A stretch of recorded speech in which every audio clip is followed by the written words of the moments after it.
Rikthehemi në transmetim të drejtë për drejtë të nderuar shikues, si ftuar në studio në rubrikën Opinion, sot është kryetari i grupit parlamentar të Lëvizjes Socialiste për Integrim, zoti Petrit Vasili. Mirë se erdhët. Mirë se u gjej. Sapo ka rinisur protesta e studentëve, por duket se ka një rënje të përmasave. Pse sipas jush?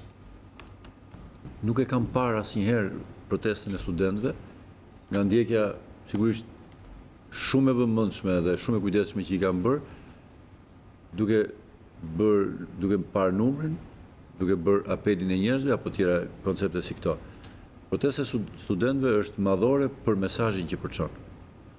Dhe për atë që ka vënë dukje. Ka vënë dukje si asnjëherë tjetër, me një fuqi ndofta shumë më të madhe se politika vet. Çfarë regjimi për fat keq ignorant qeverisë në Shqipëri, dhe ignorancën më shumë se çdo gjë tjetër ka vënë dukje kjo lëvizje, se sa egërsisht e trajton botën universitare, se sa i pavëmendshëm është ky regjim ndaj të rinjve dhe i pamëshirshëm ndaj tyre, pasi ky lloj regjimi i trajton kaq egër të rinj, u afron vetëm këtë alternativë që në praninë të këtij regjimi alternativa vetëm është vetëm të largohesh nga Shqipëria. Pra, sëmundjet gërryse të kësaj klike që qeverisë vendit, kjo protestë i nxori gjithandrit. Dhe çdo ditë që protesta zhvillohet, vazhdon të nxjerrë llumë të vazhdueshëm që ka akumuluar kjo klik në këto 5-6 vjet që ndodhet në krye të vendit. Dhe ky mesazh vazhdon të jetë gjithmonë më i fortë, amplifikohet gjithmonë më shumë dhe gjithmonë më shumë gjithë qytetarët e Shqipërisë po dallojnë në mënyrë të qartë, pse jo në mënyrë të paanshme, pasi gjithmonë kritikat që vijnë nga krahët caktuar të opozitës ka edhe një lloj paragjykimi, në këtë rast nuk mund të ketë asnjë lloj paragjykimi, dhe shikojnë njëkohësisht përballë gjithë kësaj situate, shikojnë një kryeministër frikshmërisht ignorant, e të paditur, njëkohësisht dhe shumë të egër për të ruajtur karrierën e tij, por që sfidohet nga një brez i madh i Shqipërisë, cilët duan Shqipëri, edhe veten e tyre, shumë më tepër dhe nuk ndalen cili do qoftë kryeministri e cila do qoftë butaforia që e rrethon atë. Lëvizja ka përkrahur publikisht këtë protest, por a do t'i bashkoheni?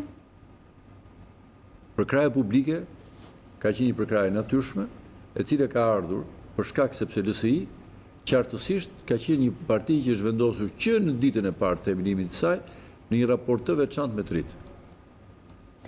Kjo nuk është që unë jam këtu dhe dua të jap një vlerë partisë që unë militoj dhe përfaqësoj për një vlerë artificiale. Atë qasja e LSI-s për të rinj dhe për rinin ka qenë evidente, ka qenë diferenca që ajo ka bërë me të tjerë, dhe natyrshëm e ka mbështetur dhe mbështet fort, dhe po të bënte të kundërtën, do ishte jashtë vetvetes, nuk do ishte vetvetja. Të rinj në LSI kanë ecur përpara, të rinj në LSI kanë bërë karrierë politike, ka plot të rinj të tjerë cilët mbështesin Lëvizjen Socialiste për Integrim, nuk bëjnë një karrierë politike, por gjejnë veten e tyre të realizuar në atë. Misioni ynë nuk është thjesht të kemi miq, militant apo tjerë, por të kemi të dinë që të rinjt kanë politikë një zë shprehje të tyre, dhe sigurisht që i kemi mbështetur. Dhe duke i mbështetur, jemi me ta, jemi bashkuar me ta.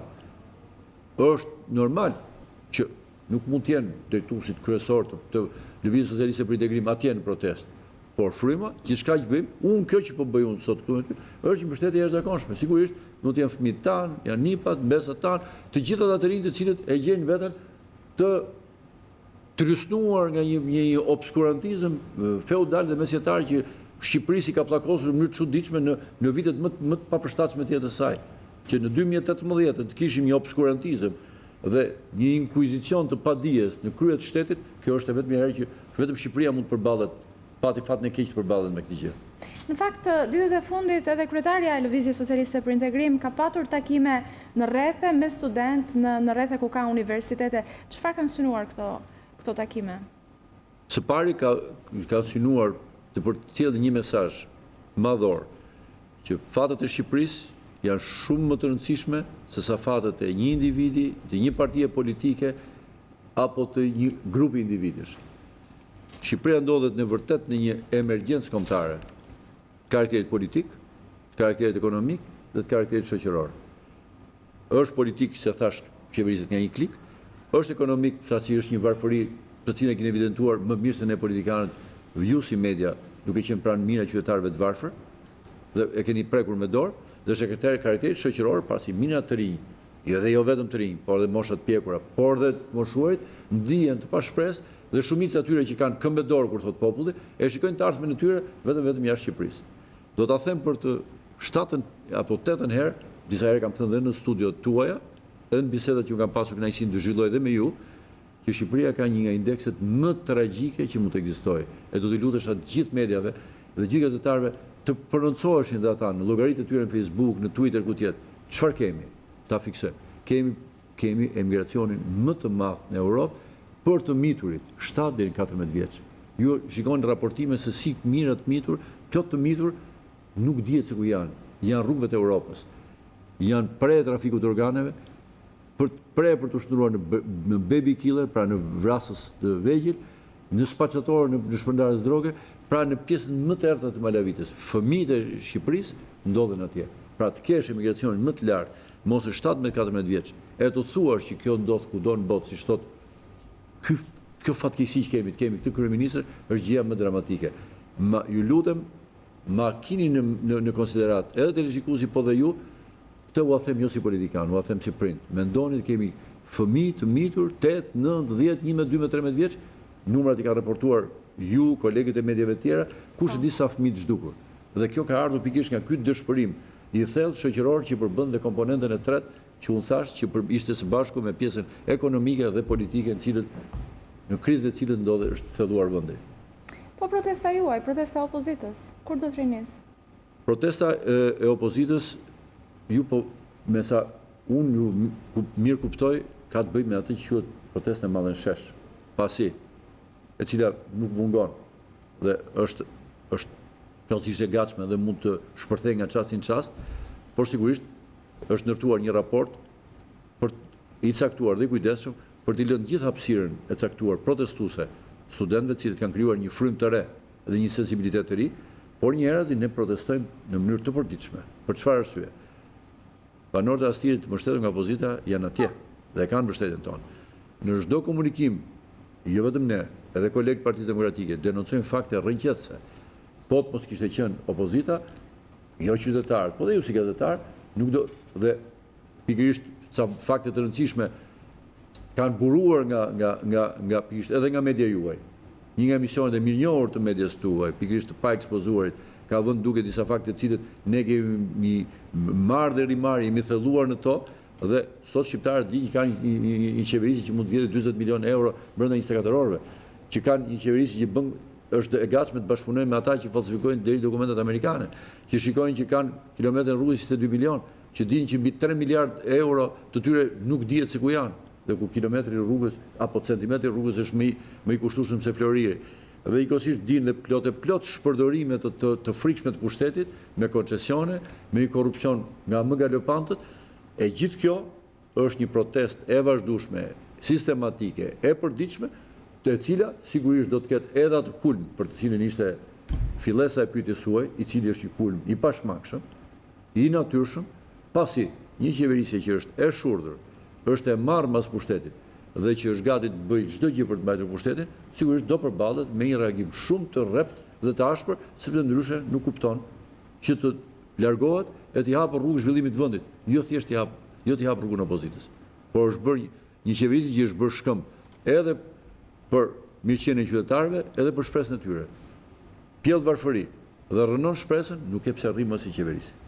A keni një plan me Partinë Demokratike për këto protesta? Sigurisht, ju e keni parë që ka një sinkron politik, qoftë në veprim, qoftë në ide, qoftë në shfaqjen publike, qoftë në bashkëndarjen e sfidave.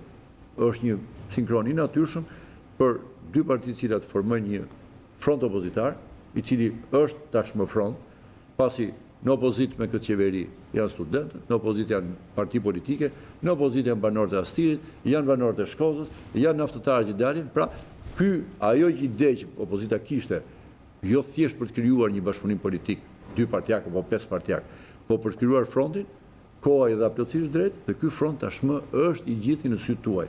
Unë kam parë që ju detyroheni shpesh të ndani ekranin tuaj në 4 pjesë, për të pasqyruar 10 protesta që ndodhin njerëz në gjithë vendin.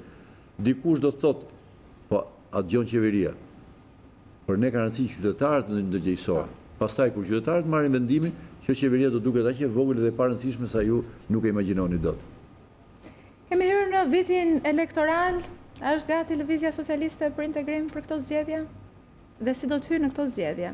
Nuk ka qenë asnjëherë që në ditën e parë të themelimit ton, ndonse jemi krijuar në kushte shumë të vështira, jemi krijuar në kushtet e një armiqësie shumë të fortë politike. Shpeshherë ju e dini dhe ju vetë keni përdorur këtë shprehje që janë përpjekur të na vendosin si një sanduiç në mes për ta shtypur. Nuk e kanë dalë.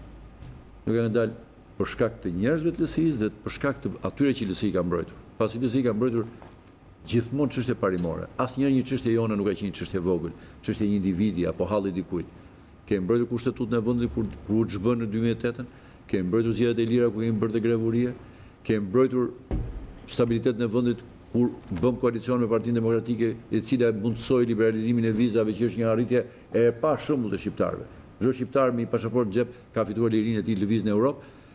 Kemi mbështetur pa asnjë paragjykim çdo gjë që ka ardhur ka qenë mirë për vendin. Nëse ka pasur një qendrim vërtet mendje mbyllur e trushkullur të Partisë Socialiste, ne kemi përshëndetur rrugën e Kombit atëherë kur u zhvillua si një aks i cili rriti dhe lidhte Kosovën me Shqipërinë.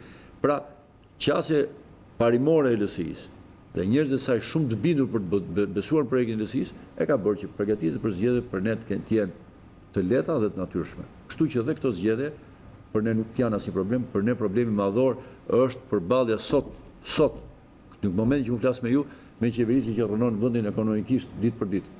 Vendi po humbet miliarda. Kjo qeverisë arrin të gënjejë e të thotë që borxhi është 63% se shton, ndërkohë që borxhi është 83%. Dhe në shpatullat të mia, tuaj të gjithë rezulton një piramide re financiare e cila po do na shtypi shpatullat. Dhe këta kanë llogaritur, ta dini, jeni të bindur për këtë që u them, se ka për tyre personazhe që kanë dhe eksperiencë në të shkuarën, që të bëjnë gati të largohen me vrap me ato thasë të mbushur me para dhe hallin e madh të taksiratin tuaj në shqiptarëve. Dhe ne jemi këtu pikërisht për të ndalur këtë. Përgatitja për zgjedhjet e radhës është një gjë e natyrshme, është në dimensionin ton. Ndaj dhe emri ju nuk ka përndryshuar asnjëherë, do të quhet gjithmonë lëvizje. E natyrshme, por si do të hyjë? Ju pyetave pak më parë, do të jetë në koalicion me Partinë Demokratike apo ka kandidatët e saj lëvizjes? Po ne kemi një front opozitar i cili do reflektojë këtë mënyrë të funksionimit të tij dhe në zgjedhje. Sepse sigurisht që përballë kemi një kundërshtar, nuk do doja ta quaj armik, pasi nuk është në diskursin ton, pasi kjo qeverisje armik është armik e qytetarëve. Për ne është një kundërshtar politik, po për qytetarët është një armik. Dhe sigurisht të gjithë qytetarët që kanë një armik përballë do t'i kundërvijnë gjithë së bashku. Dhe këtu nuk besoj se ka mundësi tjetër komunikimi, sepse nuk mendoj që asnjë vot e një qytetari të mençur nuk duhet shkojë që të mbështesë një klik hajdutësh. Janë folur në fakt për disa kandidat nga opozita, për Tiranën edhe për zotin Manjani. Si qëndron e vërteta? Nuk dua të merrem me emra, përveçëm ju thash ka një gjë, jo se kam merak apo kam në një vetë frenim në këtë çështje, por ju shikoni në mënyrë të përditshme, ndërkohë që ne flasim së bashku pak minuta më parë studentët kanë qenë atje, auditorët e Shqipërisë janë bosh, kemi kryeministër në kufit e Matufepsjes që vazhdon e flet për tarifa, ndërkohë që shansin që shpenzonte para për të evituar, të eliminuar mizerien se ku jetojnë studentët. Laboratorët që nuk ekzistojnë, fakultetet që nuk kanë ndërtesa, fakultetet që nuk kanë libra, me fjalë flitet për gjëra bazike, të cilat, po u them, janë më të rënda paradoksalisht se sa dhe kushtet e studentëve në dhjetor të vitit 90, ku së paku nuk kishin 6 vetë në një dhomë, apo të kishin 200 vetë 4 tualete, apo të mos kishin dhe libra të bazë. Në atë kohë, një regjim për të harruar, një regjim që është quajtur me drejt diktatorial, ishin siguruar disa gjëra që ishin bazike, cilin ishin dhe më të avancuar se sa kjo kohë. Paradoksalisht, do të përjetoni një situatë të re, për shkak të një qeverisje të tillë, ja ku jemi. Dhe kjo kërkon këtë përgjigje përpara të gjithëve.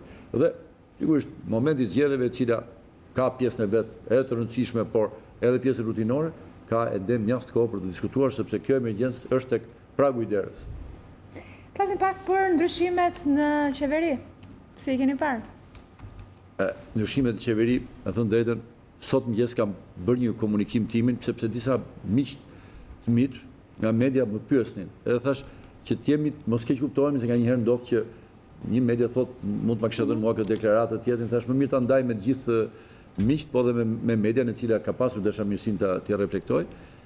Dhe kam komentuar pikërisht këtë gjë, që ju e keni vënë re, që propozimet e kryeministrit në ministri kyçe të vendit, që shikoni Ministrinë e Ekonomisë, Ministrinë e Energjetikës dhe të Infrastrukturës, Ministrinë e Jashtme, Ministrinë e Brendshme, ka propozuar njerëz anonim dhe ignorant. Dhe bëra pyetje, pse e bën Edi Rama këtë gjë? Përpoqja shumë të gjeja një përcaktim timin, nuk e arrita dot.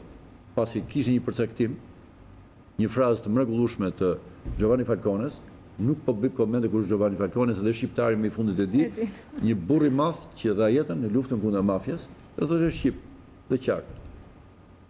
Sa herë që një qeverisje është rrëmbyer nga mafia, ajo vën në postet kyçe, ignorantët dhe anonimët.